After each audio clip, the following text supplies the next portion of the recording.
Mega power star Ram Charan ప్రస్తుతం సంచలన దర్శకుడు శంకర్ కాంబినేషన్లో గేమ్ చేంజర్ చేస్తున్నారు. శరవేగంగా చిత్రీకరణ జరుపుకుంటున్న ఈ సినిమా సెప్టెంబర్ నెలలో జనం ముందుకు రాబోతోందని సమాచారం.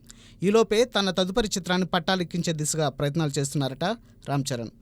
పీరియడ్ డ్రామాగా తెరకెక్కనున్న ఈ సినిమాని ఉప్పెన చిత్ర దర్శకుడు బుచ్చిబాబు సానా రూపొందించనున్నారు. ఆస్కార్ విన్నర్ ఏఆర్ రెహమాన్ బాణీలు కట్టనున్న ఈ చిత్రంలో చరణ్ ఇది వరకు ఎన్నడూ కనిపించిన పాత్రలో కనిపిస్తారని చెప్పుకుంటున్నారు. ఇదిలా ఉంటే ఈ చిత్రంలో శాండిల్వుడ్ సూపర్ స్టార్ శివరాజ్ కుమార్ ఓ ప్రత్యేక పాత్రలో కనిపిస్తారని బజ్. శివరాజ్ కుమార్ టాలీవుడ్లో సందడి చేయడం ఇదే తొలిసారి కాదు. గతంలో ఆయన నటసింహ నందమూరి బాలకృష్ణ 100వ చిత్రం గౌతమిపుత్ర శాతకర్ణిలో కాసేపు అతిథిగా దర్శనమిచ్చారు. కట్ చేస్తే మళ్ళీ 7 ఏళ్ల తరువాత ఆయన నటించబోయే తెలుగు చిత్రం రామ్ చరణ్ స్టారర్ కావడం ఆసక్తి రేకెత్తిస్తోంది. త్వరలోనే రామ్ చరణ్ బుచ్చిబాబు సానా సినిమాలో శివరాజ్ కుమార్ ఎంట్రీపై క్లారిటీ రానుంది.